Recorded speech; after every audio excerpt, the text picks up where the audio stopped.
إن الحمد لله نحمده ونستعينه من يهده الله فلا مضل له ومن يضلل فلا هادي له أشهد أن لا إله إلا الله وحده لا شريك له وأشهد أن محمدا عبده ورسوله أما بعد فإن خير الحديث كتاب الله وخير الهدي هدي محمد صلى الله عليه وسلم وشر الأمور محدثاتها وكل بدعة ضلالة وكل ضلالة في النار। মহান আল্লাহ সুবহানাহু ওয়া তাআলার দরবারে শুকরিয়া আদায় করছি। আল্লাহ রাব্বুল আলামিন আমাদের সকলকে প্রতি জুমার ন্যায় আজকেও দূর দূরান্ত থেকে একত্রিত হয়ে শয়তানের যাবতীয় তৎপরতা দূরে ঠেলে দিয়ে মানুষের যাবতীয় ষড়যন্ত্রকে ছিন্ন করে যথাসময় আল্লাহ সুবহানাহু ওয়া তাআলার ডাকে সাড়া দিয়ে জুমার সালাত আদায় করতে আসার তৌফিক দান করেছেন। এই জন্য সেই আল্লাহ তাআলার আলিশান দরবারে শুকরিয়া আদায় করে পড়ছি আলহামদুলিল্লাহ। প্রিয় উপস্থিতি, আজকের খুতবার আলোচ্য বিষয় ইসলামের পূর্ণ চিত্র। আজকের খুতবার আলোচ্য বিষয় ইসলামের পূর্ণ চিত্র। আজকের খুতবার আলোচ্য বিষয় ইসলামের পূর্ণ চিত্র। আজকের আলোচনা থেকে আমরা জানার চেষ্টা করব ইসলামের পূর্ণ চিত্রটা আসলে কি। প্রিয় উপস্থিতি, ইসলামের পূর্ণ দিক জানার জন্য আগে আমাদেরকে ইসলাম সম্পর্কে জানতে হবে, ইসলামের পরিচয়টা আমাদেরকে জানতে হবে। ইসলামের পূর্ণ চিত্র জানার পূর্বে ইসলামের পরিচয়টা কি, ইসলামের শাব্দিক অর্থ কি, পারিভাষিক অর্থ কি, ইসলাম কাকে বলে, এইটা আমাদেরকে জানতে হবে।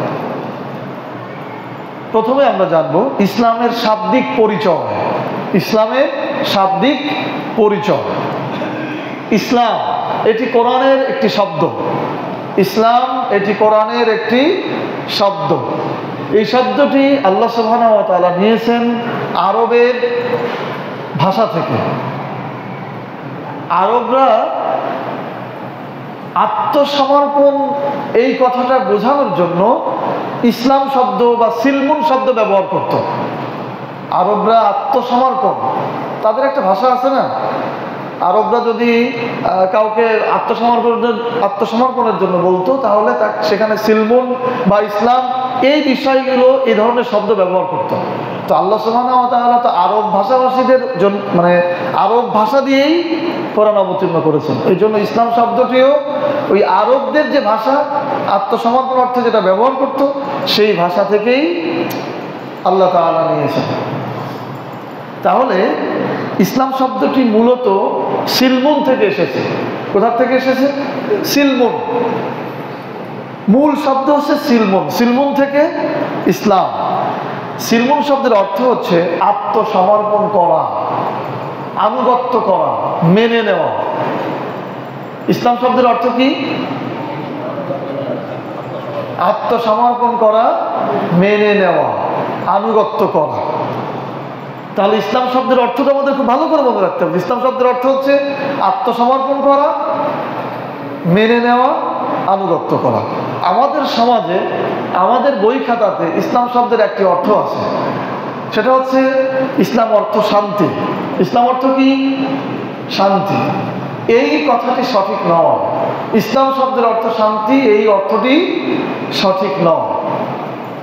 বরং বলতে হবে এভাবে যে ইসলাম এমন একটি নিয়ম নীতির নাম, যদি সেটা পরিবারে, সমাজে, রাষ্ট্রে, বিশ্বে বাস্তবায়ন করা যায় তাহলে ওই নিয়ম নীতি পালন করার কারণে পরিবারে, সমাজে, রাষ্ট্রে, বিশ্বে শান্তি প্রতিষ্ঠিত হবে। কিন্তু ইসলাম মানে শান্তি, এই কথাটি যৌক্তিক নয়। ইসলাম মানে শান্তি, এটি ভারতবর্ষে এসেছে মূলত ব্রিটিশদের মাধ্যমে। ব্রিটিশরা যখন বিভিন্ন ষড়যন্ত্রের মাধ্যমে ভারতবর্ষের ক্ষমতা দখল করেছিল, তখন যারা তাওহীদবাদী ছিল, আলেম যিনারা ছিলেন, তারা তাদের বিরুদ্ধে বিদ্রোহ করত, মাঝে মাঝেই বিদ্রোহ করত। তখন ব্রিটিশরা এই আলেমদেরকে দমানোর জন্য, তাওহীদপন্থীদেরকে দমানোর জন্য তারা এই টার্ম ব্যবহার করে যে ইসলাম মানে তো শান্তি, তোমরা বিদ্রোহ করো কেন, তোমরা জঙ্গিবাদ সৃষ্টি করো কেন, অন্যদেরকে বুঝাতো ইসলাম মানে শান্তি, তোমরা শান্তির সাথে থাকবা, এই সমস্ত ফাসাদের মধ্যে তোমরা যাবা কেন, এই কথাটা বলে মূলত তাদের ক্ষমতাকে দীর্ঘস্থায়ী করত। এটা মুসলিমদের সামনে, অন্য সাধারণ মুসলিমদের সামনে একটা টোপ দেওয়া হতো যাতে তারা চুপ করে থাকে। যেমন এখনো আছে, এখনো আপনি ইসলাম সম্পর্কে খুব স্পষ্ট ভাষাভাষী হবেন, ইসলাম সম্পর্কে খুব যৌক্তিক কথা বলবেন, আল্লাহ তাআলা যা বলেছেন কোরআনে যা আছে বলবেন, যে এত ঝামেলার দরকারটা কি, ইসলাম মানে শান্তি, আপনি মসজিদে বসে বসে ইবাদত করবা, তাসবিহ জিকির করবা, এই তো শান্তি, বাইরের কিছুর দরকার নেই, এটা একটা টোপ। তাহলে ইসলাম মানে শান্তি, এই কথাটি সঠিক শব্দের সঠিক অর্থ নয়, বরং ইসলামিক আইন নিয়ম নীতি যদি প্রতিষ্ঠিত করা হয় তাহলে শান্তি প্রতিষ্ঠিত হবে। তাহলে বিষয়টা কি পরিষ্কার আপনাদের কাছে? তাহলে ইসলাম মানে শান্তি যে বলবে সে আসলে সঠিক অনুবাদ করে না। এবার আমরা জানবো ইসলামের পারিভাষিক পরিচয়, অর্থাৎ ইসলামের পরিচয়টা কি।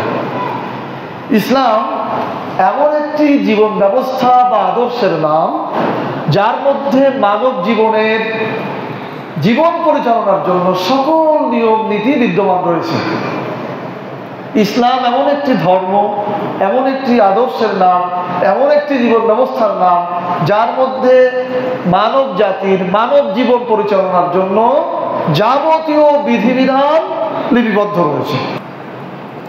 উদাহরণস্বরূপ বলা যায়, মানুষের প্রাকৃতিক প্রয়োজন পূরণের নিয়ম থেকে শুরু করে রাষ্ট্র পরিচালনা পর্যন্ত, আইন আদালত বিচার ব্যবস্থা পরিচালনা পর্যন্ত সমস্ত কিছুই ইসলামের মধ্যে রয়েছে।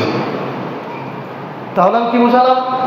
ইসলামের পারিভাষিক পরিচয়, ইসলাম এমন একটি জীবন ব্যবস্থা, এমন একটি আদর্শ বা এমন একটি আদর্শের নাম যার মধ্যে মানব জীবন পরিচালনার জন্য যাবতীয় নিয়ম কানুন বিধিবিধান লিপিবদ্ধ রয়েছে।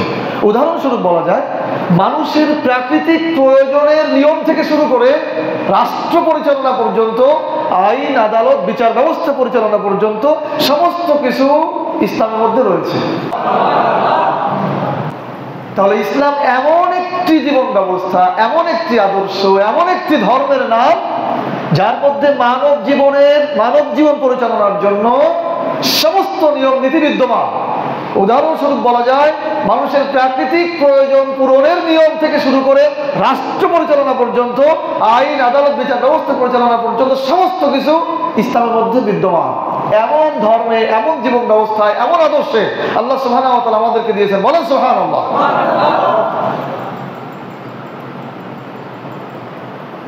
ইসলামে বলা হয়েছে, বা ইসলামের যে গ্রন্থ, মহাগ্রন্থ আল কোরআন, সেই গ্রন্থে বলা হয়েছে, ওয়া ইন কুনতুম জুনুবান ফাত্তাহহার, যখন তোমরা অপবিত্র হবে তখন তোমরা জুনুবি হবে, অপবিত্র হবে তখন পবিত্রতা অর্জন করবে। ওয়া ইন কুনতুম মারদা আও আলা সাফারিন, যদি তোমরা রোগী থাকো, রুগ্ন অবস্থায় থাকো, আও অথবা আলা সাফারিন, সফর অবস্থায় থাকো, আও যা আহাদুম মিনকুম মিনাল গায়ত, আর যদি তোমরা প্রাকৃতিক প্রয়োজন সেরে আসো, তার মানে ইস্তেনজা করে আসো, তাহলে আও লামাস্তুম নিসা, অথবা স্ত্রী সম্ভোগ করে আসো, ফালাম তাজিদা মা, তা আর যদি পানি না পাও, ফাতায়াম্মামু, তাহলে তায়াম্মাম করে দিও। আমি বোঝাতে চাচ্ছি, এটা ইসলাম এমন একটি জীবন ব্যবস্থা যে প্রাকৃতিক প্রয়োজন পূরণের পরে কি করতে হবে, কিভাবে পবিত্রতা অর্জন করতে হবে, কিভাবে পরিষ্কার পরিচ্ছন্ন হতে হবে, সেটাও আল্লাহ সুবহানাহু ওয়া তাআলা বলে দিয়েছেন। বলেন সুবহানাল্লাহ। এরপর রাষ্ট্র পরিচালনার ব্যাপার, আইন আদালত বিচার, আমরা প্রাকৃতিক প্রয়োজনটা সবচেয়ে নিম্ন ধরলাম, এইটা আল্লাহ তাআলা বলেছেন, ইসলামে বলা হয়েছে। আবার রাষ্ট্র পরিচালনা, আইন আদালত পরিচালনার কথাও ইসলামে বলা হয়েছে। আল্লাহ সুবহানাহু ওয়া তাআলা বলেছেন, ইন্না আনজালনা ইলাইকাল কিতাব, তোমার উপরে এই কিতাব অবতীর্ণ করেছি। লিতাহকুমা বাইনান নাস বিমা আরাকাল্লাহ, তুমি যেন বিচার ফায়সালা করতে পারো যেভাবে আমি আল্লাহ তোমাকে দেখাইছি। তাহলে বিচার ব্যবস্থাটা আল্লাহ যেভাবে দেখাইছেন সেভাবেই আল্লাহ সুবহানাহু ওয়া তাআলা করতে বলেছেন। তো আমরা এই দুই আয়াতের মাধ্যমে বুঝলাম যে ইসলামের মধ্যে যেমন সাধারণ কিছু বিষয়ে বর্ণনা দেওয়া হয়েছে, বা ঠিক একইভাবে আইন, আদালত, রাষ্ট্র, এগুলো অনেক বড় কিছু না, এইগুলোর কথাও আল্লাহ সুবহানাহু ওয়া তাআলা বলেছেন। প্রিয় উপস্থিতি, শুধুমাত্র নৈতিকতার কারণে এটা বলে শেষ করা হয়েছে তা না, একটা যেন যেন আদেশ করেই ছেড়ে দিয়েছেন, বিষয়টা এরকম না, বরং কিভাবে এটা করতে হবে, পদ্ধতি কি হবে সেটাও আল্লাহ তাআলা অন্য আয়াতগুলোতে বর্ণনা করেছেন। যেমন ধরুন ওই যে পবিত্রতা অর্জনের কথা বলা হয়েছে, কিভাবে করতে হবে সেটাও আল্লাহ বলছেন। আল্লাহ বলছেন ফাগসিলু উজুহাকুম ওয়া আইদিয়াকুম ইলাল মারাফিক। ফাগসিলু উজুহাকুম, যখন তুমি মুখমণ্ডল ধৌত করবে, ওযুর কথা বলা হচ্ছে, তখন তুমি তোমার দুই হাত ধৌত করবে কনুই পর্যন্ত, ইলাল মারাফিক। তাহলে কিভাবে পবিত্রতা অর্জন করতে হবে সেটা আল্লাহ তাআলা বর্ণনা করে দিয়েছেন, অর্থাৎ ইসলাম বর্ণনা করা আছে। এবার বিচারের বিষয়টাও আল্লাহ বলেছেন, শুধু বিচার কোরআন অনুযায়ী করো বা ন্যায় ভিত্তিক বিচার করো এইটা বলেই শেষ না। আমাদের যে সংবিধান আছে এই সংবিধানগুলোতে কিন্তু এইরকম এটা নীতি কথা দেওয়া আছে যে বিচারের ক্ষেত্রে ন্যায় প্রতিষ্ঠিত করতে হবে, কিন্তু কোন অপরাধের কি বিচার এইটা জানার জন্য আবার আইন গ্রন্থ পড়াশোনা করা লাগবে, উকিল দেখানোর জন্য আইন গ্রন্থ পড়াশোনা করা লাগবে। কিন্তু কোরআনে আল্লাহ তাআলা যেমন নীতি কথা বলেছেন, নৈতিক উপদেশ দিয়েছেন, আবার সেটাকে বিশ্লেষণ করে দিয়েছেন যে কিভাবে এটা করবা সেটাও আল্লাহ তাআলা কি বলেছেন। যেমন বিচারের ব্যাপারে আল্লাহ বলছেন ওয়া কাতাবনা আলাইহিম ফিহা আন্নান নাফসা বিন নাফসি ওয়াল আইনা বিল আইনি ওয়াস সিন্না বিস সিন্নি ওয়াল আনফা বিল আনফি ওয়াল জুরহা কিসাস। অর্থাৎ আমি তাদেরকে বিধান দিয়েছিলাম আত্মার পরিবর্তে আত্মা, নফসের পরিবর্তে নফস, কানের পরিবর্তে কান, নাকের পরিবর্তে নাক, চোখের পরিবর্তে চোখ, আঘাতের বদলে আঘাত, এইভাবে তোমরা বিচার করো। তাহলে আমি যেটা বোঝাতে চাচ্ছি যে ইসলামের মধ্যে সাধারণ বিষয় থেকে শুরু করে রাষ্ট্রীয় বিষয় পর্যন্ত আল্লাহ যেমন নৈতিকভাবে বলেছেন, আবার এটা বিধিবিধান কিভাবে বাস্তবায়ন করতে হবে সেটাও আল্লাহ তাআলা বলেছেন। এটাই হচ্ছে ইসলামের মৌলিক পরিচয়।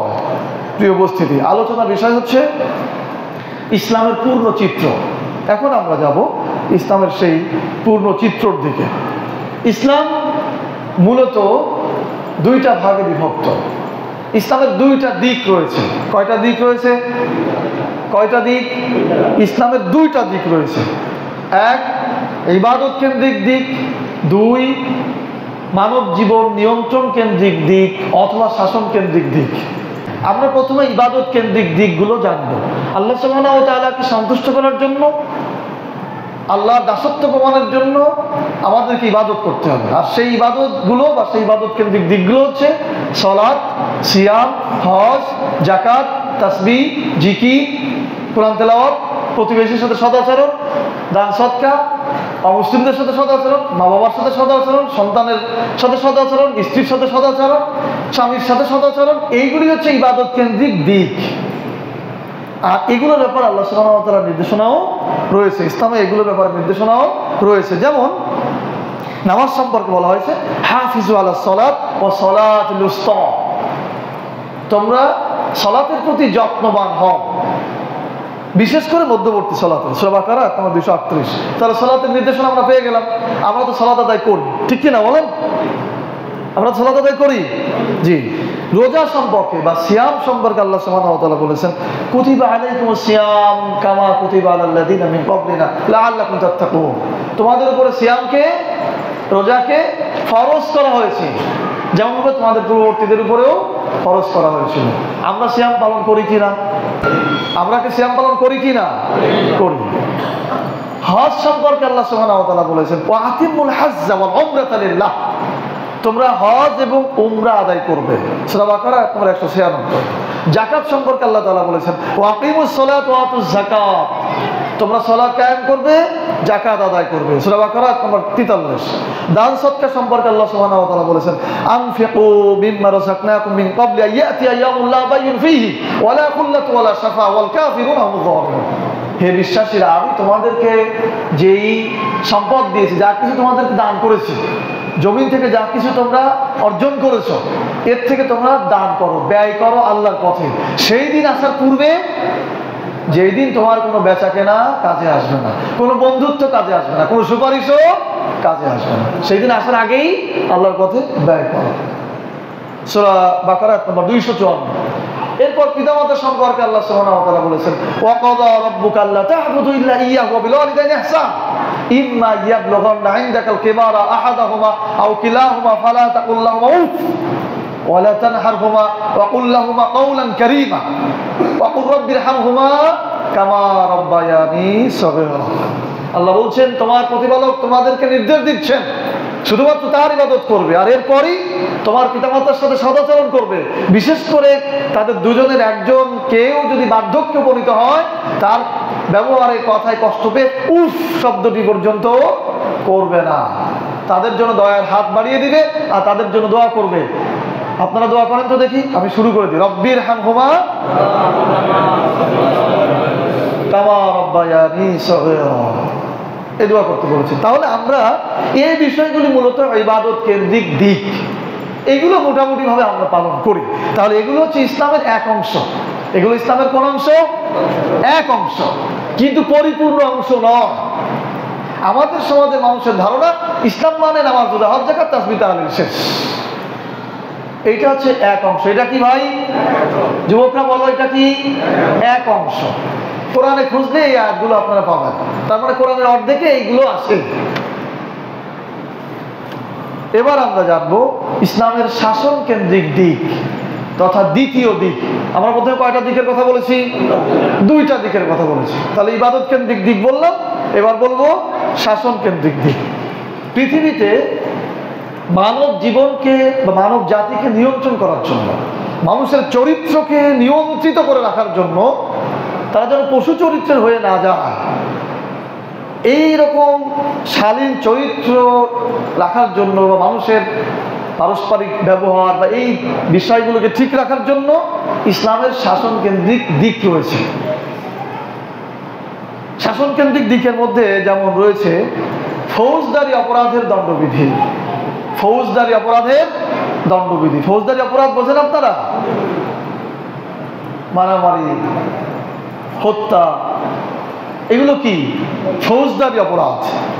এই অপরাধ সংক্রান্ত এই অপরাধের দিক, এই অপরাধের যে দণ্ডবিধি, কোন দণ্ডবিধিতে শাস্তি কি হবে, এইটা আল্লাহ তাআলা কোরআনে পরিপূর্ণভাবে বর্ণনা করেছে। যেমন চুরির ক্ষেত্রে, চুরির অপরাধের দণ্ডবিধি, চুরির শাস্তি কি হবে, আল্লাহ সুবহানাহু ওয়া তাআলা বলেছেন, ওয়াসারিকু ওয়াসারিকাতু ফাকতাউ আইদিয়াহুমা, তোমাদের মধ্যে যারা চুরি করবে, পুরুষ চোর বা নারী চোর, তাদের ফাকতাউ আইদিয়াহুম, তাদের হাত কেটে দেওয়া হবে। হাত কাটার বিভিন্ন মাত্রা রয়েছে। আমার আইন বিশ্লেষণ করা আজকে উদ্দেশ্য না। রমজানে আপনাদের সামনে একদিন আইন বিশ্লেষণ করেছিলাম, মনে আছে? আজকে আইন বিশ্লেষণ করার সময় না, আজকে একটা দিকে আপনাদেরকে নিয়ে যাওয়ার জন্য আলোচনা। আঘাতের ক্ষেত্রে আল্লাহ সুবহানাহু ওয়া তাআলা বলছেন, ওয়াল জুরুহা কিসাস, আঘাতের দণ্ডবিধি। যদি কেউ তোমাকে আঘাত করে তাহলে তার বিচার হবে।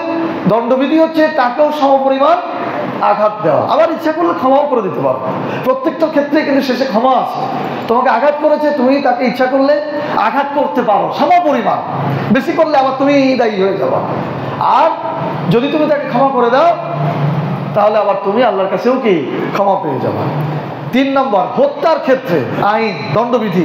ইয়া আইয়ুহাল্লাযীনা আমানু কুতিবা আলাইকুমুল কিসাস, হে বিশ্বাসীরা, তোমাদেরকে হত্যার ব্যাপারে প্রতিশোধের সুযোগ দেওয়া হয়েছে। তোমাদেরকে কেউ যদি হত্যা করে, তোমার আত্মীয়স্বজনকে কেউ যদি হত্যা করে, বিচারের মাধ্যমে তাকেও হত্যা করতে পারো। তবে এখানেও অপশন আছে, যাতে বিতর্ক সৃষ্টি না হয়, এই জন্য আমার কথা বলতেই হচ্ছে। ইচ্ছা করলে তাকেও ক্ষমা করে দিতে পারো, আল্লাহ তোমাকে ক্ষমা করে দিবেন, অথবা অর্থদণ্ড, জরিমানা নিতে পারো। উভয় অপশনই রয়েছে। সন্ত্রাসী কর্মকাণ্ড করার ক্ষেত্রে দণ্ডবিধি। কেউ যদি সন্ত্রাসী কর্মকাণ্ড করে তাহলে কি অবস্থা হবে? আল্লাহ সুবহানাহু ওয়া তাআলা বলছেন, ইন্নামা জাযাউল্লাযীনা ইউহারিবুনাল্লাহ ওয়া রাসূলাহু ওয়া ইয়াসআউনা ফিল আরদি ফাসাদা আইয়ুকাত্তালু ওয়া ইউসাল্লাবু ওয়া তুকাত্তা আইদিয়াহুম ওয়া আরজুলুহুম মিন খিলাফ ওয়া ইয়ানফাউ মিনাল আরদ। আল্লাহ বলছেন, যদি কেউ সন্ত্রাসী কর্মকাণ্ড করে পৃথিবীতে, জমিনের উপরে, তাহলে তার হাত পা বিপরীত দিক থেকে কেটে ফেলা হবে।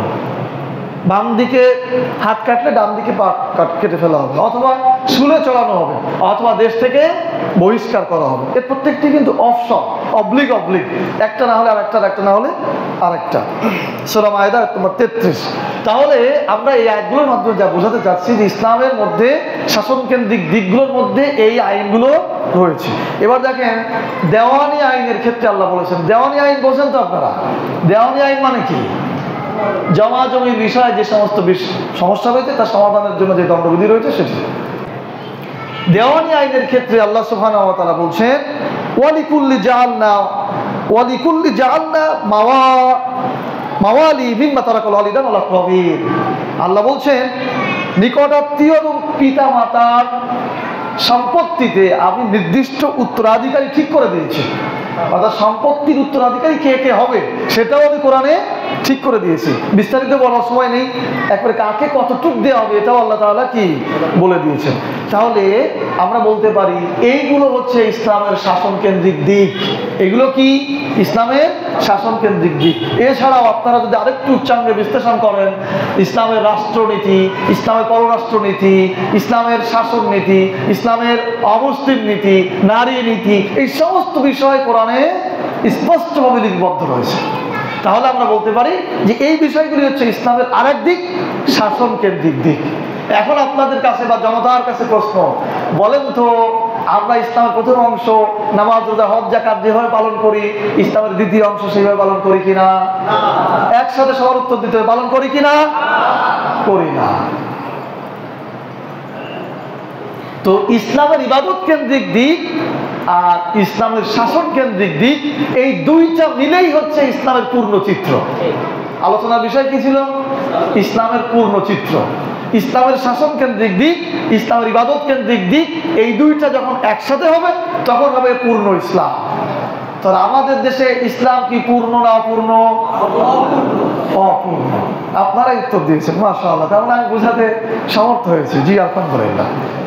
প্রিয় ভাই, এবার যে আলোচনা করব এই পর্যন্ত কিন্তু আলোচনা শেষ হয়ে যেতে পারত, কিন্তু আপনাদেরকে আরো একটু গভীরে নিতে হবে, নেওয়ার প্রয়োজন।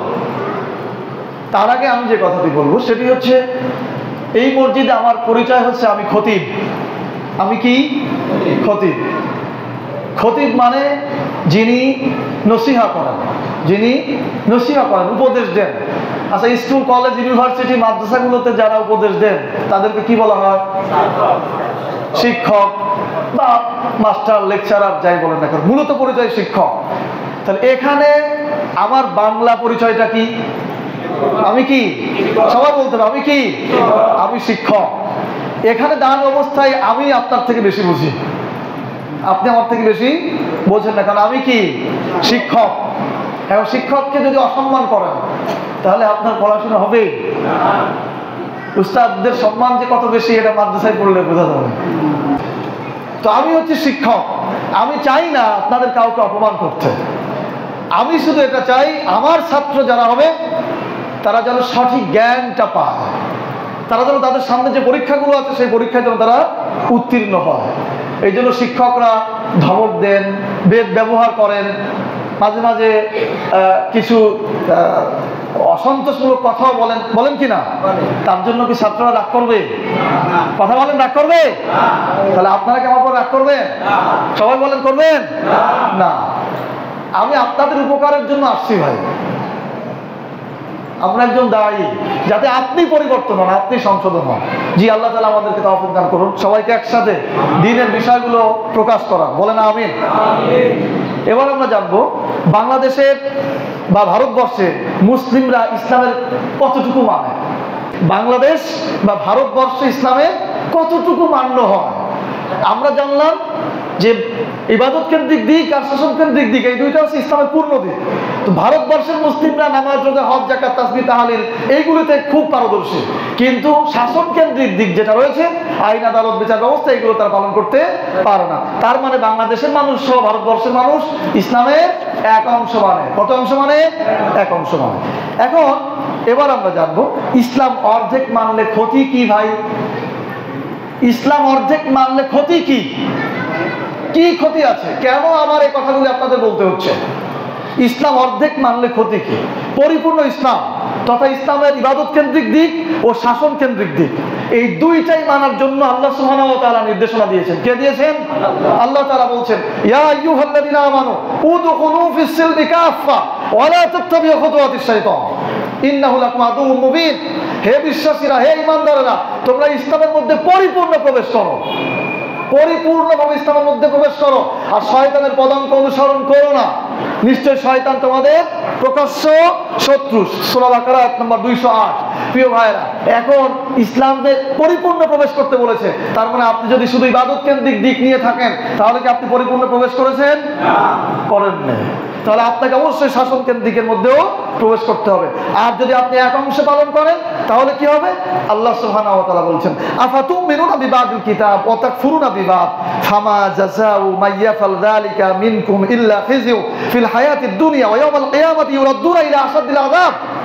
আল্লাহ বলছেন, তোমরা যারা কিতাবের এক অংশ মানো আর এক অংশ মানো না, কিতাবে নামাজ রোজা হজ যাকাতের কথা আছে, আবার এই আইন আদালত বিচার ব্যবস্থার কথাও আছে। তাহলে এক অংশ যদি মানো আর এক অংশ যদি না মানো, তাহলে আল্লাহ সুবহানাহু ওয়া তাআলা বলছেন, আফাতুমিনুনা বিবাদিল কিতাব ওয়া তাকফুরুনা বিবাদ।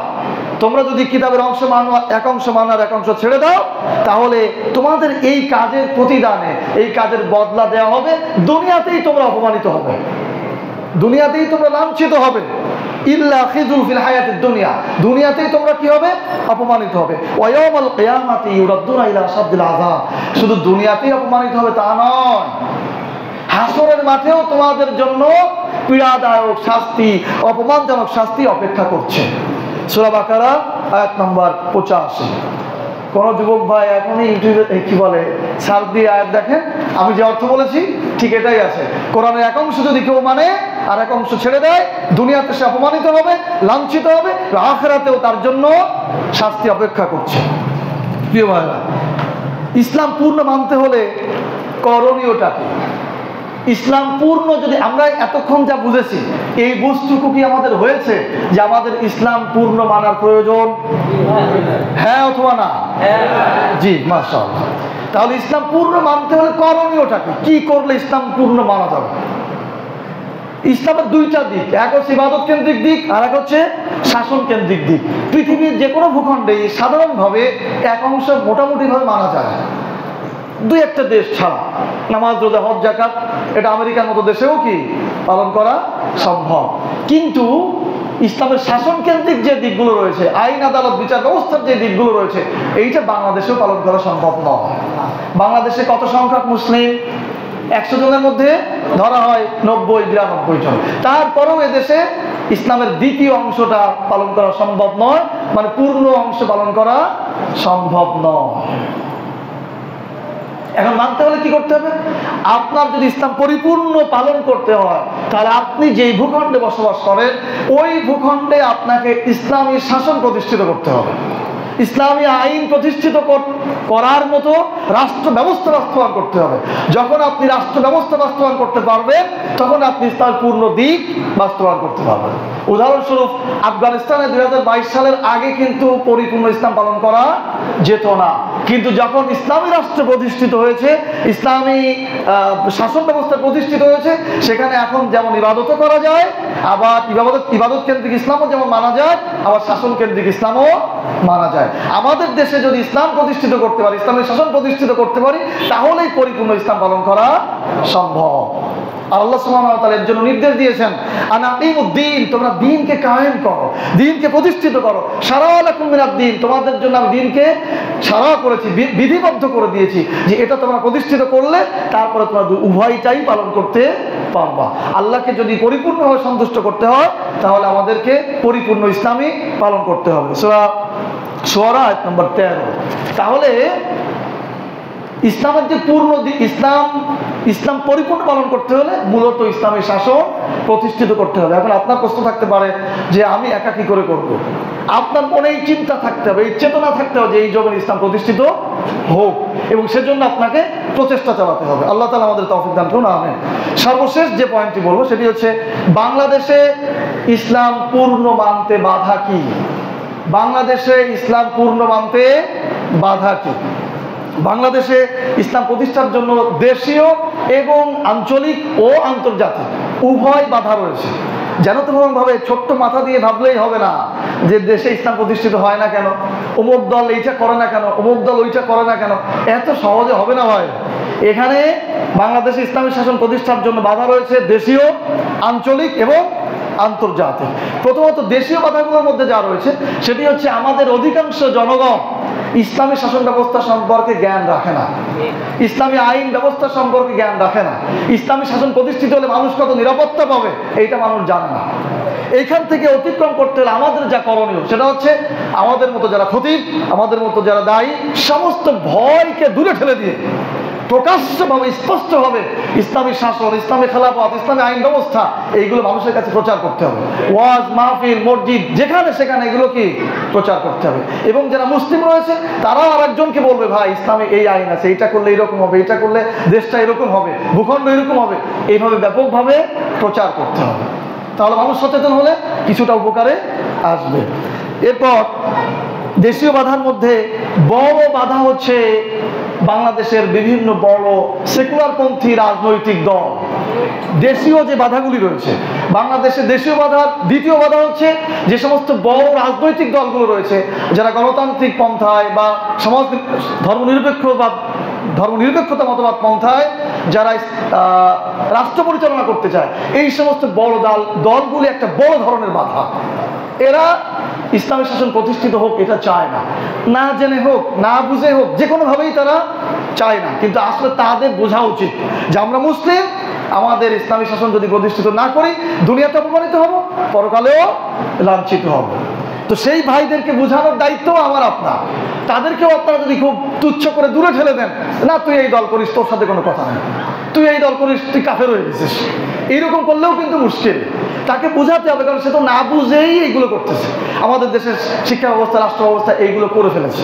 যাই হোক, তাহলে এটি আর একটা বড় বাধা। বাংলাদেশের যে সমস্ত অনইসলামিক রাজনৈতিক বড় দলগুলি রয়েছে ইসলাম প্রতিষ্ঠার জন্য তারা একটি বড় বাধা। এখান থেকে অতিক্রমের উপায় হচ্ছে তাদেরকে বোঝাতে হবে, এবং আমরা যারা সাধারণ জনগণ রয়েছি তাদের সমর্থন থেকে নিজেদের সমর্থনকে সরায় নিয়ে আসতে হবে। বোঝাতে পেরেছি কথা? আমি আপনাদের শিক্ষক, কেউ ভুল বুঝবেন না। আমার কথা আপনাকে ভালো করা, আপনি যেন কিয়ামতের মাঠে বিপদে না পড়েন তার জন্য আমাকে বলতে হবে, যদিও কথা আপনার খারাপ লাগতে পারে। দ্বিতীয় পর্যায়ের বাধা হচ্ছে আন্তর্জাতিক বাধা। বাংলাদেশ সহ ভারতবর্ষে ইসলাম প্রতিষ্ঠা করার জন্য বা বিশেষ করে বাংলাদেশ ইসলাম প্রতিষ্ঠা করার জন্য যে বাধাসমূহ রয়েছে তার মধ্যে অন্যতম আরেকটি বাধা হচ্ছে আন্তর্জাতিক বাধা। আন্তর্জাতিক, আঞ্চলিক এবং আন্তর্জাতিক। আপনি যখনই এদেশে ইসলাম প্রতিষ্ঠার সিদ্ধান্ত গ্রহণ করবেন বা সেই পর্যায়ে চলে যাবেন, তখন ভারত আঞ্চলিক শক্তি, চীন আঞ্চলিক শক্তি, এরা এই ভূখণ্ডে ইসলাম প্রতিষ্ঠিত হোক এটা চাইবে না, ইসলামী আইন প্রতিষ্ঠিত হোক এটা তারা চাইবে না। তখন তারা বিভিন্ন রকম ষড়যন্ত্র, যুদ্ধ চাপানোর চেষ্টা করবে। এরপর আন্তর্জাতিক শক্তি আমেরিকা, তারাও চাইবে না এই দেশে ইসলাম প্রতিষ্ঠিত হোক। এইরকম আন্তর্জাতিক বাধা রয়েছে। তাহলে আমরা কি এই বাধাটা দেখে সব চুপচাপ করে গোটায় বসে থাকবো? বসে থাকবো বলেন? আমরা তো মুসলিম, আমরা কি?